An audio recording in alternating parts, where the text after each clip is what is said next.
Hello everyone, I am Kanitharan. Welcome to our channel Studentspedia. நாம் இந்த வீடியோவில் எதை பற்றி பார்க்க போகிறோம் அப்படின்னு பார்த்தீங்கன்னா, +2 ஃபிசிக்ஸில் இருக்கக்கூடிய 4th சாப்டரில் இருக்கக்கூடிய லென்ஸ் விதி அப்படிங்கிற அந்த டாப்பிக்கான ஒரு எக்ஸாம்பிளை தான் நம்ம இந்த வீடியோவில் பார்க்க போகிறோம் அப்படிங்கிறத சொல்லிக்கிறேன்.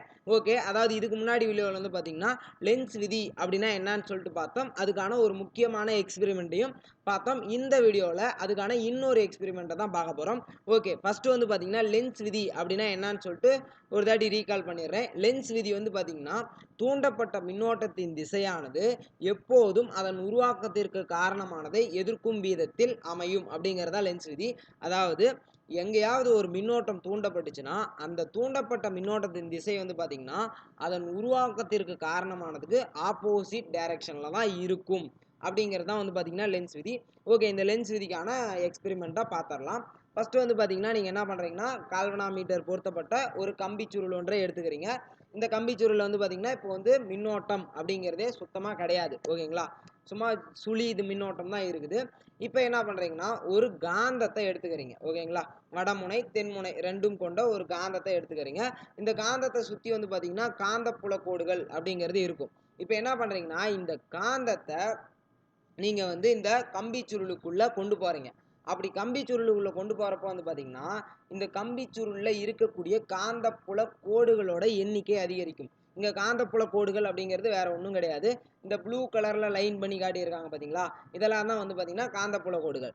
இப்போ இந்த காந்தம் வந்து பார்த்தீங்கன்னா ரொம்ப தூரத்தில் இருக்கிறப்போ வந்து இங்கே காந்தப்புல கோடுகள் அப்படிங்கிறதே இருந்திருக்காது. ஓகேங்களா, இப்போ இங்கே இந்த காந்தத்தை பக்கத்தில் கொண்டு வரப்போ இங்கே காந்தப்புல கோடுகளோட எண்ணிக்கை அதிகமாகுது.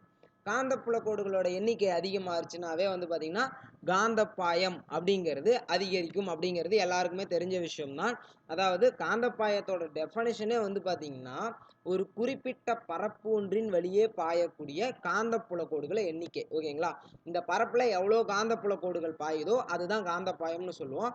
அப்போ இந்த காந்தம் வராதுக்கு முன்னாடி ஓகேங்களா, இந்த என்எஸ் அப்படிங்கிற இந்த காந்தம் வராதுக்கு முன்னாடி இங்கே வந்து பார்த்தீங்கன்னா காந்தப்புல கோடுகளே இல்லை.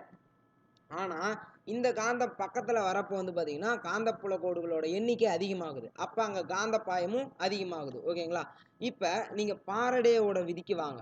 பாரடேயோட விதியில் என்ன சொல்கிறாங்க அப்படின்னு பார்த்தீங்கன்னா ஒரு மூடிய மின்சுற்றில் காந்தப்பாயம் மாறும் போதெல்லாம் ஒரு மின்னியக்கு விசை தூண்டப்படும், ஒரு மின்னோட்டம் உருவாகும் அப்படிங்கிறதான் வந்து பார்த்தீங்கன்னா பாரடேவோட விதி. ஓகேங்களா, அப்போ இங்கே காந்தப்பாயம் மாறுது, அதாவது 0லேருந்து அதிகமாயிருக்குதா, அப்போ வந்து பார்த்தீங்கன்னா இங்கே மாறுறதுனால வந்து பார்த்தீங்கன்னா ஒரு மின்னோட்டம் தூண்டப்படும்.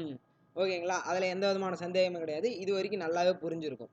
இப்போ வந்து பார்த்தீங்கன்னா இங்கே ஒரு மின்னோட்டம் தூண்டப்பட்டதுனால இந்த கம்பிச்சுருள் வந்து பார்த்தீங்கன்னா ஒரு சட்டகாந்தம் போன்று செயல்படும். அதாவது ஒரு வடமுனை ஒரு தென்முனை கொண்ட ஒரு சட்டகாந்தம் போன்று செயல்படும். இப்போதான் வந்து பார்த்தீங்கன்னா நம்ம லென்ஸ் விதியை கொண்டு வர போகிறோம். ஓகேங்களா, அதாவது இது வரைக்கும் நடந்ததெல்லாம் புரிஞ்சுக்கோங்க. ஃபர்ஸ்ட் வந்து பார்த்தீங்கன்னா நம்ம வந்து காந்தப்புல கோடுகளோட எண்ணிக்கை மாறுறதுனால காந்தப்பாயம் அப்படிங்கிறது அதிகமாச்சு. காந்தப்பாயம் அதிகமானதுனால ஒரு மின்னோட்டம் தூண்டப்பட்டுச்சு. இப்போ லென்ஸ் விதி வந்து பார்த்தீங்கன்னா மின்னோட்டத்தோட திசை, அந்த தூண்டப்பட்ட மின்னோட்டத்தோட திசை வந்து பார்த்தீங்கன்னா அதன் உருவாக்கத்திற்கு காரணமானதை எதிர்க்கும் வீதத்தில் அமையும் அப்படின்னு சொல்லியிருந்ததா. அப்போ வந்து பார்த்தீங்கன்னா இந்த மின்னோட்டத்தை தூண்டுறதுக்கு காரணமாக இருந்தது என்னது அப்படின்னு பார்த்தீங்கன்னா இந்த காந்தத்தோட இயக்கம். அதாவது இந்த காந்தம் இங்கேருந்து இங்கே பக்கத்தில் வந்ததுனால தான் வந்து பார்த்தீங்கன்னா இங்கே மின்னோட்டம் அப்படிங்கிறது தூண்டப்பட்டுச்சு. அதுதானே உண்மை. அதாவது இந்த காந்தம் இங்கேருந்து இங்கே பக்கத்தில் வந்ததுனால தான் காந்தப்புல கோடுகளோட எண்ணிக்கை அதிகமாச்சு. காந்தப்புல கோடுகளோட எண்ணிக்கை அதிகமானதுனால தான் காந்தப்பாயம் அதிகமாச்சு. காந்தப்பாயம் அதிகமானதுனால தான் அங்கே ஒரு மின்னோட்டம் தூண்டப்பட்டுச்சு. அப்போ அந்த மின்னோட்டம் உருவாகிறதுக்கு காரணமாக இருந்தது இந்த காந்தத்தோட இயக்கம். லென்ஸ் விதிப்படி வந்து பார்த்தீங்கன்னா அந்த மின்னோட்டத்தோட திசை வந்து பார்த்தீங்கன்னா இந்த காந்தத்தை எதிர்க்கும் வீதத்தில் அமையும். ஓகேங்களா, இது கூட ஆப்போசிட் டைரக்ஷனில் இருக்கும் அப்படிங்கிறதா லென்ஸ் விதி. அப்போ வந்து பார்த்தீங்கன்னா ஏற்கனவே சொல்லிட்டேன், இந்த கம்பிச்சுருளில் மின்னோட்டம் பாஞ்சதுனால வந்து பார்த்தீங்கன்னா இது ஒரு காந்தம் மாதிரி செயல்படும். அப்போ இந்த காந்தத்தை நம்ம என்ன பண்ணுறோம் உள்ளே கொண்டுகிட்டு வரோம்.